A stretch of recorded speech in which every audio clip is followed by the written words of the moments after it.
Okay, Yeah. so we're back to, obviously last week was a different kind of a week. We do that once a year with the householder retreat, um, with 5 talks during the week, but we'll be back to our usual schedule this week, right? And we're back to Karuna for the rest of the month. Karuna, compassion, right? And say a few words about it. Yeah, it's so hard for me to go too far with compassion before seeing how our whatever our level of self-compassion is at the moment. It's so hard to generate compassion out there if we're not feeling some warmth within, basically. Yeah, yeah. When the body and the mind are tight in some way, tight thoughts get generated. Have you noticed that? A tight body and a tight mind generates tight, perseverative, obsessive, regretting, negativity bias kinds of thoughts. When the body is more relaxed and settled, it tends to generate more easily a more wholesome kind of thinking pattern. Yeah, yeah. With compassion, with karuna, the definition of karuna in Buddhist psychology is it's a response, it's a trembling, a trembling of the heart in response to suffering, right? A trembling of the heart in response to suffering, a quivering of the heart in response to suffering.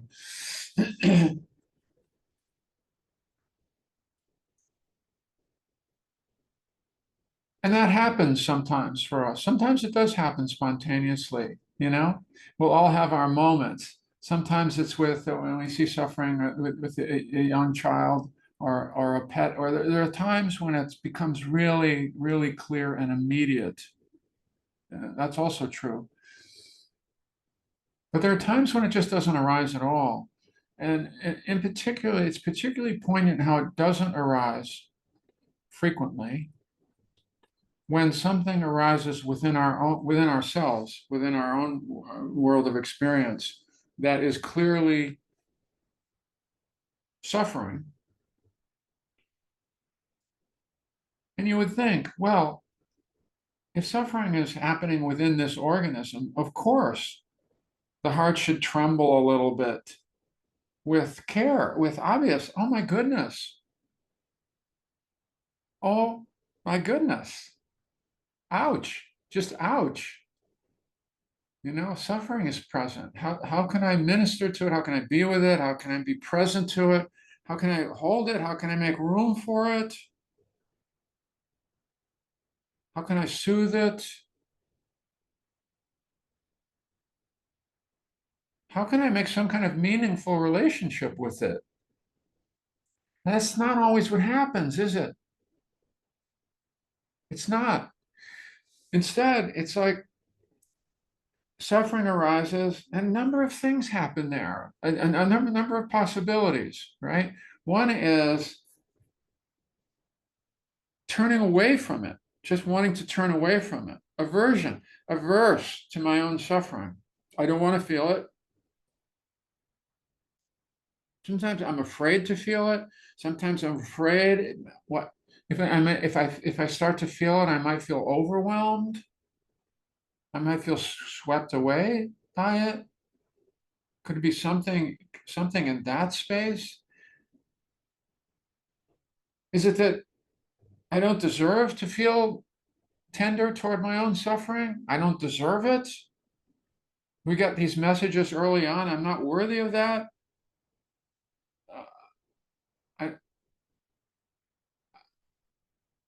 I think there's probably some of that in there too.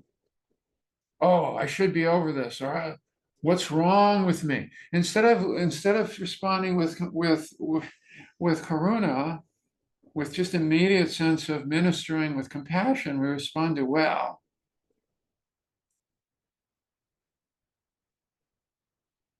what's wrong with me? So there's so many moments there, right there at the interface. Something arises that's suffering within my experience. What an important moment that is now. What is the response to it? Something arises, it's already arisen. What's my response to it? You know, uh, we'd like to think, well, I want to invite, do I? Do I want to invite compassion? Is there still a part of me that doesn't even want to? All this is like, wow, what's going on here? Right? Here I am, an organism. I'm in this world. I'm somehow found myself in this world. It's not easy. It's not easy all the time. There's some rough stuff going on. But when something rough comes up,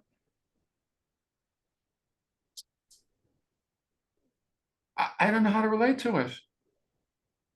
I don't want to relate to it. I mean, this is one of the most poignant things in the practice, in meditation practice for us. That moment. Whoa, that is worthy of compassion right there. The fact that I'm not just immediately sending compassion to myself is worthy of compassion right there, isn't it? It's like, whoa, hey, buddy, what's going on in there? It hurts, doesn't it? Okay, let's make some room for that, buddy. Well, that's what I try to say to myself. Yeah, I can't feel anything. You can't feel anything for that, huh, buddy? Wow. Well, it's not so easy being human. These things arise. Yeah, how about offering yourself a little bit of an olive branch in this moment rather than trying to push that thing under the rug, turn away from it, judge it. There's so many moves that happen there in that space. Suffering visits us, but we're really it's one of the weakest links in the mindfulness and the meditation chain for most of us. And also most of us feel somewhat alone with that when it comes up. Obviously, we spent some time talking about that last week. Um, there must be something wrong. I must not be doing this practice right. If I were doing it right, this suffering thing wouldn't be arising. I'd already automatically know how to have a different relationship with it. We don't. It's a practice. It's a humbling practice.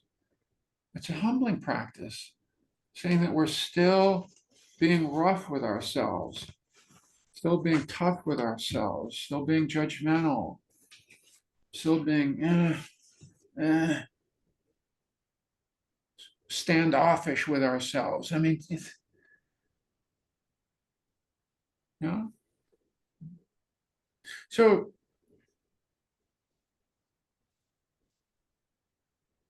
for me, this is the most uh,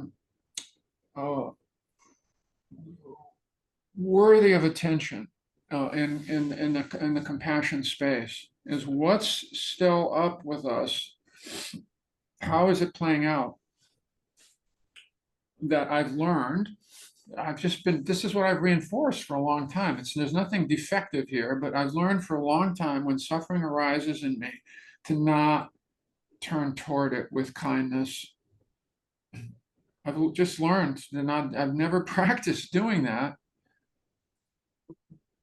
I'm not very good at doing that. Well, how would I do that? How would I begin to practice doing that? You know? If I felt like, yeah, that would be a good idea to like myself a little bit more, to be a little bit more comfortable with all this, you know, with some of the rough stuff that's rolling through here as well. To be able to offer a little bit more of that, if not a trembling of the heart, at least the kind turning toward, oh, at least ouch, ow, That doesn't feel good. Now, how is it possible to meet this moment? You know, you know. Hmm. And it takes a little courage. It does. That's part of why we don't do it. It seems a little easier to turn away from it in the moment.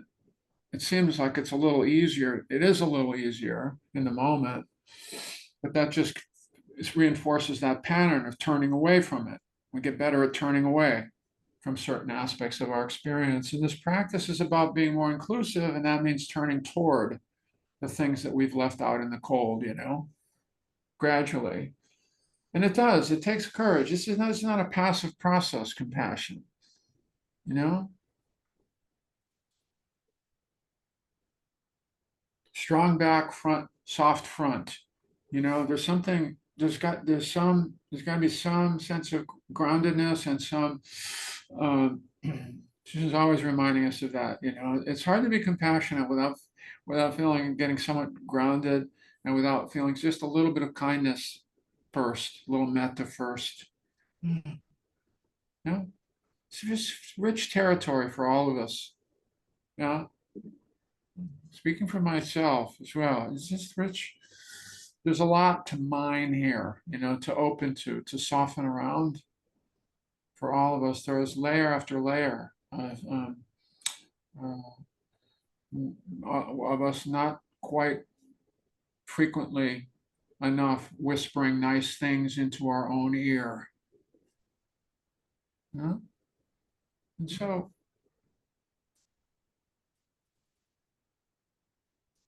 I offer that for your consideration. We'll play with that a little bit during this meditation practice, this session right here together. Okay? When something difficult arises, we'll see that as the important moment, the key in this meditation to how shall we respond? Okay?